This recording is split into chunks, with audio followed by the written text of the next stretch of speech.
ஏம்மா சார்லி சோகமாக இருக்க? அண்ணா எங்கே போனா? ஊருக்கு போயிருக்கான் அண்ணன். பசங்க அவ்வளோ ரொம்ப டல்லாகிட்டாங்க, அவ்வளோதான் சோகமாயிட்டாங்க. எங்கேப்பா எங்கே போகணும்? சோகமாக இருக்காடி தங்கம். பாப்பா அண்ணா எங்கே?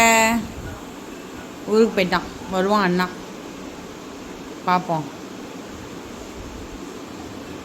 இவளுக்கு தெரில, இவள் சின்ன பிள்ளைல, அவளுக்கு இன்னும் தெரியல எதுவும். பட் இவன் நல்லா தெரியுது எனக்கு. மீட்டிமா அப்படின்னு கூப்பிட்டா வரும். பட்டுக்குட்டி பட்டுன்னு யார் கூப்பிடுவா? பட்டு அப்படின்னு கூப்பிடுவானே அண்ணன். மேக்ஸிட்டுமா கண்டுக்கவே மாட்டேங்கிறேன் அப்படிங்களா இல்லையா? சார்லிட்டோ சண்டைக்கு வரான்னு கூப்பிட்றான் அப்புறம்.